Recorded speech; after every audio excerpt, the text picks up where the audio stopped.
வணக்கம். Big topic with Karthik Mayakumar. ஒரு படத்துக்கு எந்தெந்த வகையிலையோ ப்ரொமோஷன் பண்ணி நம்ம பார்த்துருப்போம்.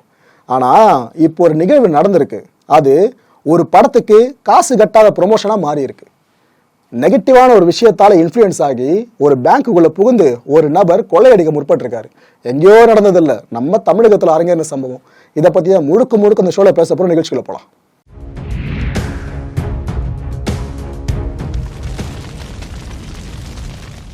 இப்போ நீங்கள் ஸ்க்ரீனில் பார்த்துக்கிட்டு இருக்கிறது திண்டுக்கல் மாவட்டம் தாடிக்கொம்பு சாலை பகுதியில் இருக்க இந்தியன் ஓவர்சீஸ் வங்கி. இந்த வங்கி அமைஞ்சிருக்க இடத்த பேஸ் பண்ணி பார்த்தீங்கன்னா ஃபுல்லி க்ரௌடுங்க.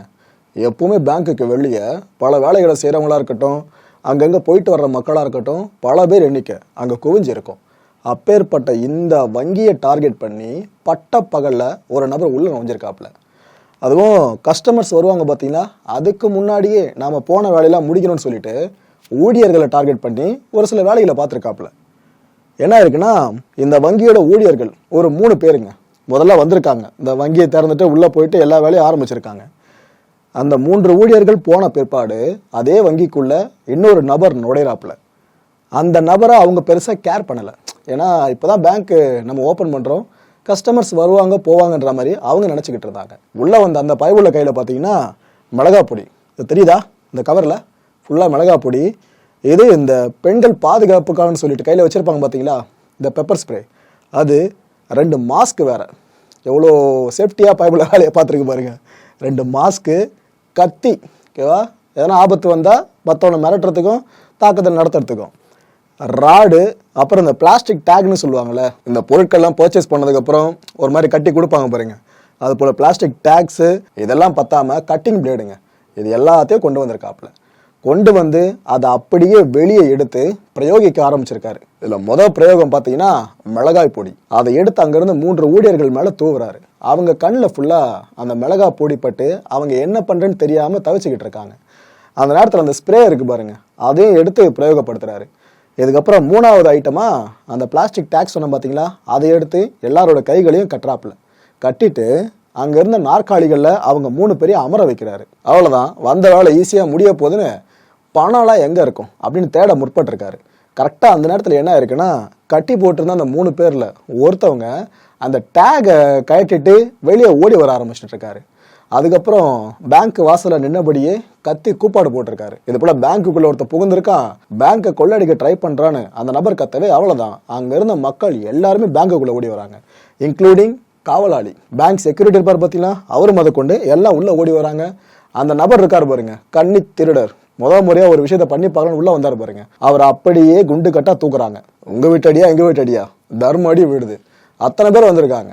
ஒருத்தர் 2 பேர் கை வச்சாலே முடிஞ்சு போயிடுச்சு. அங்கே அவ்வளோ பேர் வந்து தாக்குதல் கணைகளை தொடுக்க ஆரம்பிச்சிட்டாங்க. அந்த நேரத்தில் நீ யாரு, உனக்கு என்ன இங்கே வேலை, என்ன இது, இதெல்லாம் கொண்டு வந்திருக்காதுன்னு கேள்வி கேட்கும் போது ஹிந்தியில் பேசியிருக்காரு இந்த நபர். உடனே அங்கேருந்த மக்கள் என்ன நினச்சிட்டு இருக்காங்க, நீ வட மாநில கொள்ளைக்காரனா அது இதுன்னு கேட்க ஆரம்பிச்சிட்டு இருக்காங்க. இதை பற்றி நான் உங்களுக்கு சொல்லி தான் தெரியணும்னு அவசியம் இல்லை. ரயில்களில் என்னென்ன அட்டூழியம் இந்த இதர மாநிலங்களை சேர்ந்தவங்க தமிழகத்தில் அரங்கேற்றிக்கிட்டு இருக்கான்னு பார்த்துக்கிட்டு இருக்கோம். ரயிலில் நிம்மதியாக போக முடியலன்னு பல பயணிகளும் கதறிக்கிட்டு இருக்காங்க ஒரு பக்கம். இதெல்லாம் பார்த்தாதுன்னு அங்கங்கே கொள்ளை சம்பவங்கள் நிறைய நடக்கிறதுக்கும் இது போல் இதர மாநிலங்களை சேர்ந்தவங்க காரணமாக இருந்துக்கிட்டு இருக்காங்க. இதை சார்ந்த படங்கள்லாம் வர வருதா, மக்களுக்கு ஆட்டோமேட்டிக்காக எதனா கொள்ள முயற்சி அப்படின்னாலே இவங்க தான் ஞாபகத்துக்கு வராங்க. ஸோ அதனால தான் இந்த நபர் ஹிந்தி பேசவே வட மாநில கொள்ளையானவன் இருப்பான் போல இருக்குன்னு அவங்க நினச்சிட்டு இருக்காங்க. இந்த விஷயத்தை அப்படியே அவங்க அங்கே வந்து போலீஸ் அஃபிஷியல்ஸ் கிட்டையும் சொல்கிறாங்க. ஏன்னா பிடிச்சதுமே இன்ஃபார்ம் பண்ணிட்டாங்க, போலீஸ் அங்கே வந்துட்டாங்க, அவங்க இடையே சொல்கிறாங்க. இது எல்லாமே முதற்கட்ட தகவலை மட்டும்தான் இருந்துச்சு. அதுக்கப்புறம் தான் விசாரணை முன்னெடுக்கப்படுது. விசாரிச்சதில் பார்த்தீங்கன்னா இந்த நபர் நம்ம திண்டுக்கல் பகுதியை சேர்ந்தவர் தாங்க. இந்த பூச்சி நாயக்கன்பட்டி இருக்குல்ல, அந்த பகுதியை சேர்ந்தவர். 25 வயதான கலீல் ரஹ்மான் இவர் பேர்.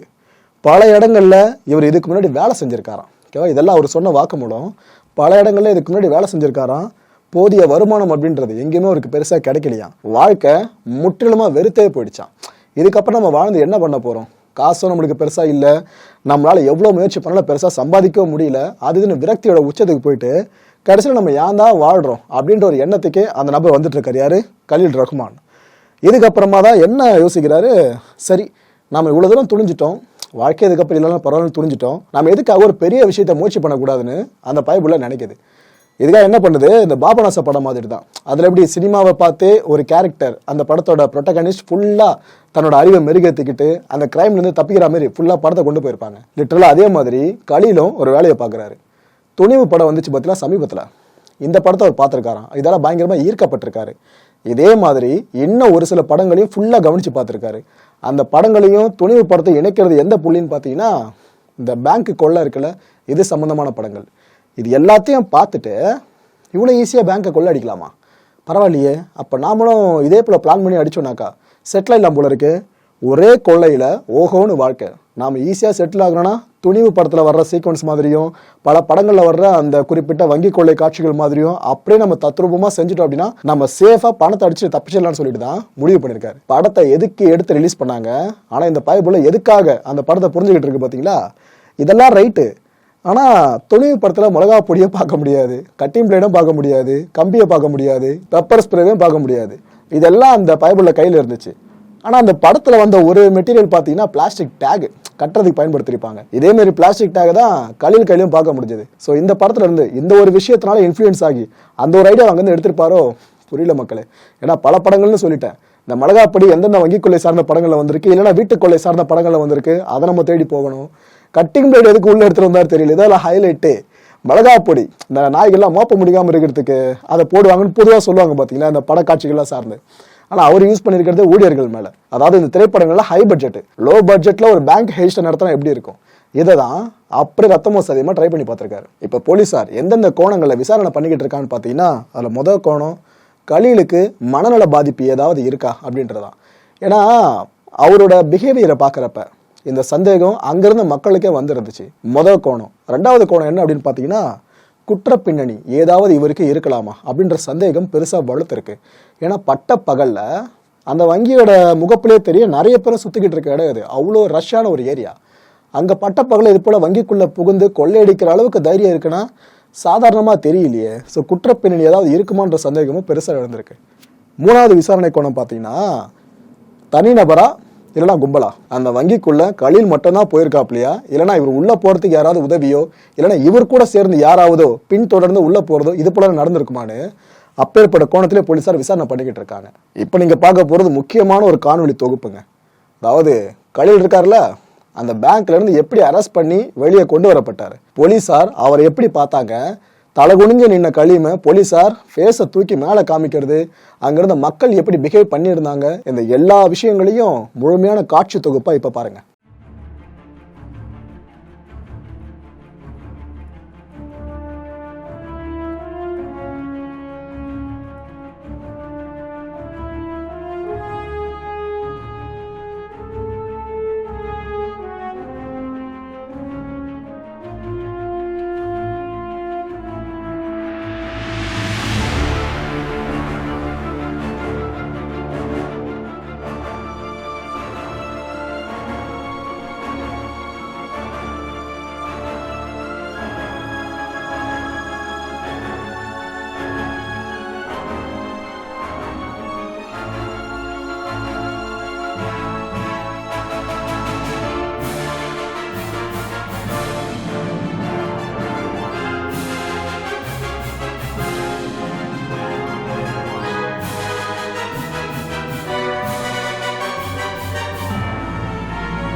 மக்களே, இந்த கான்டென்ட்டை பொறுத்த வரைக்கும் நாம் சிந்திக்க வேண்டிய முக்கியமான சில விஷயங்கள்ல முதன்மையான விஷயம் என்னன்னு பார்த்தீங்கன்னா, சினிமாவில் எவ்வளவோ நல்லதெல்லாம் வருது, அதெல்லாம் கண்ணுக்கு தெரியாதா?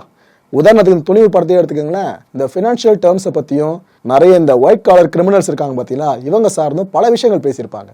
ஆனால் அதையெல்லாம் யாருமே அவேர்னஸாக எடுத்துக்கல. பேங்க் எப்படி கொள்ளையடிக்கிறது இதை மட்டும் அப்படியே மனசுக்குள்ள ஏந்திக்கிட்டு இந்த வேலையை பார்த்து வச்சிருக்காங்க. அந்த படத்தில் அவ்வளோ அவேர்னஸ் சீக்வன்ஸ் இருந்துச்சுங்க. அதெல்லாம் விட்டுட்டு எதில் போய் இந்த நபர் இன்ஸ்பயர் ஆகிருக்காரு பார்த்தீங்களா? என்னத்த சொல்கிறது இதை, சரி விடுங்க. ரெண்டாவது சிந்திக்க வேண்டிய விஷயம், வினோத் அவர்களுக்கு எவ்வளோ கடுப்பாக இருக்கும் இந்த ஒரு செய்தி அவரோட காதுகளை எட்டுறப்ப. ஏன்னா எந்த நியூஸ் டிவி சேனல் எடுத்தாலும் சரி, இதுதான் பிரதான செய்தியாக வளம் வந்துகிட்டு இருக்கு. இது அவர் அது மட்டும் அந்த ஸ்டேட்மெண்ட்டை கொடுக்காம இருந்திருந்தாருன்னா, துணிவு படத்தையும் நான் பார்த்தேங்க, அண்டர்லைன் பண்ணிக்கோங்க, நிறைய படங்கள் பார்த்துருக்கேன், அதில் துணிவை ஒன்று ஓகேவா, துணிவை மட்டும் பார்த்துட்டு இந்த வேலையை பண்ணல, அண்டர்லைன் பண்ணிங்க. அதை துணிவுன்ற ஒரு விஷயம் சார்ந்த ஒரு வாக்குமூலத்தை சொன்னதுனால தான் இந்த விவகாரம் இவ்வளோ பெருசாக மாறி நிற்குது. அதுவும் மெயின் சேனல்ஸ்லேயே மிகப்பெரிய ஒரு செய்தியாக இதை கேரி பண்ணிக்கிட்டு இருக்காங்க. இந்த செய்திகள்லாம் கண்டிப்பாக அவரோட காதுகளுக்கும் போகும். அந்த மனுஷன் என்ன நினைப்பாரு, ஏன்பா நான் எதுக்கு படம் எடுத்தேன், நீ என்ன வேலையை பார்த்து வச்சிருக்க, இதான் நினைப்பாரு. மூணாவது சிந்திக்க வேண்டிய விஷயம் என்னன்னு பார்த்தீங்கன்னா, அன்னைக்கு மணி ஹெஸ்ட், இன்னைக்கு துணிவு, இப்படிதான் இருக்கு. ஏன்னா மணி ஹெஸ்ட்ன்ற அந்த சீரிஸ் ரிலீஸ் ஆச்சு பார்த்தீங்களா, அதை பார்த்துட்டு பல பேரும் நிறைய இடங்களில் கொள்ளையடிக்க ட்ரை பண்ணாங்க. குறிப்பாக பேங்க்கில் ஓகேவா, அங்கெல்லாம் போயிட்டு அதிகமாக கொள்ளை முயற்சி அரங்கேற்றப்பட்டுச்சு. உண்மையிலேயே நடந்த வரலாற்றிலேயே மறக்க முடியாத ஒரு மெகா கொள்ளை சம்பவத்தை அடிப்படையாக வச்சு உருவாக்கப்பட்டதான் மணி ஹெஸ்ட் சீரிஸ். உண்மையை அப்படியே அவங்க கொண்டு வரல, அங்கங்கே கொஞ்சம் கொஞ்சம் விஷயங்கள் மட்டும் எடுத்து இவங்க கற்பனையை புகுத்தி பண்ணியிருந்தாங்க. ஸோ ரியல் சம்பவம் ரீலில் அப்படியே வந்துருந்துச்சு. இதை பார்த்துட்டு ரியலில் பல பேரும் திரும்ப ட்ரை பண்ண ஆரம்பிச்சாங்க, நாங்கள் கொள்ளடிக்கிறோம்னு சொல்லிட்டு நிறைய பேர் மாட்டினாங்க. இல்லை இன்னும் அல்டிமேட்டாக சொல்றதா இருந்தால், அந்த மணி ஹெஸ்ட்டில் யூஸ் பண்ண மாஸ்க் இருக்குல்ல, அதே மாதிரி மாஸ்க் அணிஞ்சிக்கிட்டு கூட கொள்ளை நிகழ்வுகளில் அவங்க ஈடுபட்டிருந்தாங்க. இதெல்லாம் நடந்துச்சு. நாம ஏன் அவ்வளோ தூரம் போனோம்?